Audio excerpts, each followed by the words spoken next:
Hello students, financial statement analysis हमने पढ़ा था। Financial statement of A company, उसमें हमने पढ़ा कि कैसे एक कंपनी अपनी बैलेंस शीट प्रिपेयर करती है। कंपनी की बैलेंस शीट जो है वो फर्म के बैलेंस शीट से जो हमने पढ़ा था टी शेप में, वो बिल्कुल अलग रहती है। ठीक है, तो स्टूडेंट्स अब हमारा टॉपिक आज का आता है एनालिसिस ऑफ फाइनेंशियल स्टेटमेंट में कंपेरेटिव बैलेंस शीट। कंपेरेटिव नाम से पता लगता है कंपेयर करना। तो कंपेरेटिव बैलेंस शीट क्या है? Comparative balance sheet means a balance sheet which shows the financial position for a number of years together with change in absolute values as well as in percentage. मतलब एक ऐसी balance sheet जो 2, 3, 4 years की या उससे ज्यादा time की balance sheet को कंपेयर करे एब्सोल्यूट चेंज के अंदर या परसेंटेज चेंज के अंदर। ठीक है, अब ये जो कंपैरिजन होता है, ये कंपेयर होता है, ये दो तरह से होता है। एक इंट्रा फर्म होता है और एक होता है इंटर फर्म। इंट्रा फर्म यानी कि इंटरनल और एक्सटर्नल हम बोल सकते हैं इसको। इंट्रा फर्म क्या होता है? जब एक फर्म अपने आप को खुद से कंपेयर करती है, मीन्स 2, 3 ईयर 4 ईयर के डाटा को कंपेयर करती है कि लास्ट ईयर हम कहां थे, उससे लास्ट ईयर कहां थे और आज कहां हैं। इसे बोलते हैं इंट्रा फर्म कंपैरिजन। तो intra firm comparison means comparison of the financial variable of a company with that last years.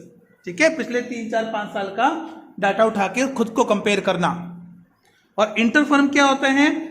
Similar other firms को सेम पीरियड में जो सिमिलर फर्म्स हैं, ठीक है, सिमिलर फर्म का मींस उसी कैपेसिटी की, उसी प्रोडक्शन कैपेसिटी की फर्म होनी चाहिए।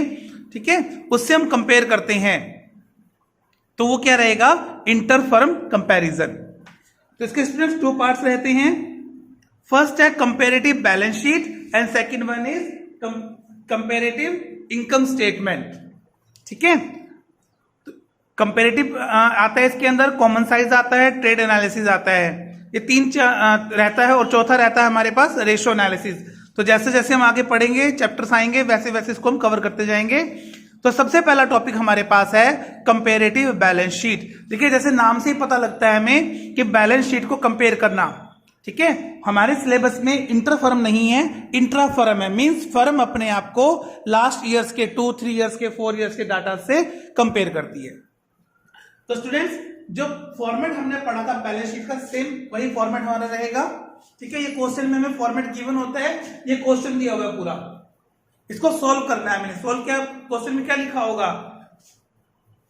Prepare comparative balance sheet for the firm या फॉर द कंपनी। ठीक है, तो हमें 2 ईयर्स दिए हैं, 2012, 2013। अब इसमें कंपैरिजन करना है। ये हमारा कॉलम क्या है? ए, ये कॉलम बी। हमने इसे कॉलम ए और कॉलम बी ले लिया। ये हमारा कॉलम क्या है? सी, और ये कॉलम डी। ठीक है, तो सबसे पहले हमारे पास क्या आता है? Equities and liabilities. उसमें क्या है? सबसे पहले share holder funds. Share holder funds के जो हेडिंग तो क्या हो गई? शेयर होल्डर फंड्स, और सब हेड क्या हो गए इसके? Equity share capital, reserve and surplus. Equity share capital 4 lakh से 6 लाख हो गई। कैसे निकालेंगे? B माइनस ए। सी निकालने के लिए क्या करेंगे हम? B माइनस ए, यानी कि करंट ईयर को प्रीवियस ईयर से माइनस करना है। ठीक है, करंट ईयर से प्रीवियस ईयर माइनस करना है। 6 lakh minus 4 lakh, absolute change कितना हुआ? 2 लाख रुपीज। ये हमारा चेंज एब्सोल्यूट है, एब्सोल्यूट आइटम, यानी कि जो हमारे पास अमाउंट है, एब्सोल्यूट अमाउंट, उसको हमने चेंज करके लिखना है यहाँ 2 लाख रुपीज। अब क्या है? परसेंटेज चेंज निकालना है। परसेंटेज चेंज कैसे निकालेंगे? C by A into 100। मतलब जितना चेंज हुआ है, जिसमें चेंज हुआ है, चेंज कितना हुआ? 2 लाख। किसमें चेंज हुआ? 4 लाख में, इंटू 100। तो 2 lakh by 4 lakh into 100 means कितना चेंज हो गया हमारा? 50% का। तो परसेंट लिखने की जरूरत नहीं है, क्योंकि परसेंट ऑलरेडी हमने ऊपर लिखा है। ठीक है, नेक्स्ट क्या है हमारे पास? 6 लाख था, 5 लाख रह गया, रिजर्व एंड सरप्लस। 6 लाख से कितना आ गया? 5 लाख, यानी कि 1 लाख रुपीज माइनस में आए हैं। तो ब्रैकेट में शो करेंगे माइनस, माइनस का साइन नहीं लगाएंगे, ब्रैकेट में शो करेंगे। तो कितना चेंज आया? 1 लाख बाई 6 लाख इंटू 100, यानी कि 16.6% का हमारा चेंज आया। ठीक है, नेक्स्ट क्या आ गया? Non current liabilities. Non current liability में क्या दिया हमें? Long term borrowing. 12% लोन है, मींस इंटरेस्ट है 12%, इसे मेंशन नहीं तो कुछ नहीं करना। 10 लाख से कितना हो गया 13 लाख, तो 3 लाख रुपीस हमारा प्लस हुआ है यहाँ। तो क्या एंट्री होगी 3/10 इंटू 100 यानी कि 30%।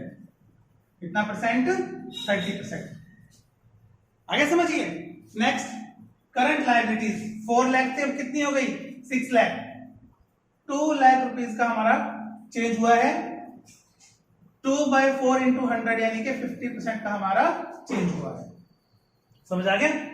यहां से देखेंगे हम टोटल 24 लाख था 31 हो गया, कितना हो गया 7 लाख। कितना चेंज हुआ 7 लाख का। तो क्या रहेगा यहाँ 7/24 इंटू 100, ठीक है। नियर अबाउट ये 33-34% के आसपास आएगा। इसे आप कैलकुलेट करके लिख लीजिएगा जो भी रहेगा यहाँ। आगे समझ।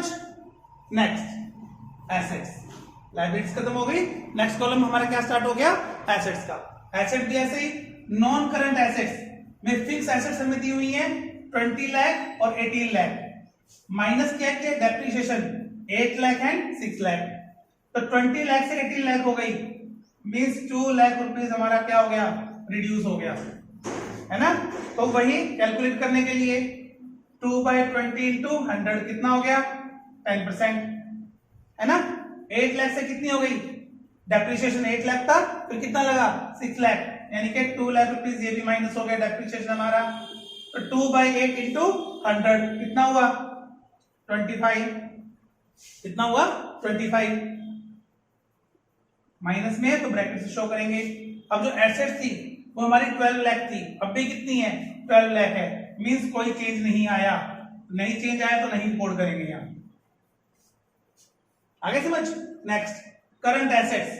करंट एसेट में हमें क्या गिवन है कैश एंड कैश इक्विवेलेंट कितना है 12 लाख से कितना हो गया 19 लाख, 7 लाख का प्लस हो गया यहाँ। कितना प्लस हो गया 7 लाख का। तो 7 लाख का प्लस हुआ है तो क्या रहेगा 7/12 इंटू 100, 7/12 इंटू 100 कितना हो जाएगा ये 56-57% के आसपास आएगा ये, ठीक है। तो टोटल कितना चेंज आ रहा है हमारे पास वही 7 लाख का चेंज आ रहा है। अब इसका एक चीज का ध्यान रखना है एसेट्स का टोटल लायबिलिटी का टोटल सेम रहेगा। एसेट्स का टोटल और लायबिलिटी का टोटल क्या रहेगा सेम रहेगा। तो इसमें चेंज भी क्या रहेगा ऑलमोस्ट सेम ही रहेगा जो भी आएगा इसका। समझ आ गया। तो ये हमारे पास क्या टॉपिक है स्टूडेंट्स आज कंपैरेटिव बैलेंस शीट, ठीक है। जब एक फर्म अपने आप को खुद से कंपेयर करती है लास्ट 3-4 इयर्स के 5 इयर्स के डाटा को कंपेयर करती है तो उसे क्या कहा जाता है इंट्रा फर्म कंपैरिजन। फर्म ने खुद को खुद से कंपेयर किया, ठीक है। इसके 2 पार्ट्स रहते हैं कौन कौन से कंपैरेटिव स्टेटमेंट और कॉमन साइज स्टेटमेंट। तो कंपैरेटिव स्टेटमेंट के आगे 2 पार्ट्स हैं comparative balance sheet and comparative income statement. ऐसे ही कॉमन साइज के 2 पार्ट्स हैं कॉमन साइज बैलेंस शीट और कॉमन साइज इनकम स्टेटमेंट। तो आज हमने पढ़ा comparative balance sheet, next class में हम रीड करेंगे comparative income statement. Okay students, आगे समझिए यहां तक। तो इसको फॉर्मेट को ध्यान रखना है। बैलेंस शीट का फॉर्मेट आपको वही रहेगा जो लास्ट क्लास में हमने पढ़ा था फाइनेंशियल स्टेटमेंट में। अगर किसी को प्रॉब्लम आ रही है तो आप मुझसे पूछ सकते हैं या आपके अकाउंट्स में जो थर्ड बुक है आपकी बी पार्ट है फाइनेंशियल स्टेटमेंट वाला, उसके अंदर फर्स्ट चैप्टर में ही बैलेंस शीट का पूरा फॉर्मेट दिया हुआ है, उसकी पूरी डिटेल दी हुई है, उसकी स्टडी आप लोग कर सकते हो, ठीक है। तो वो फॉर्मेट आपको नहीं भूलना है, वो फॉर्मेट एज इट आपको होना चाहिए, ठीक है। इसमें कोई भी जो फिगर है वो ऊपर नीचे नहीं हो सकता, सेम रहेगा। आया समझ।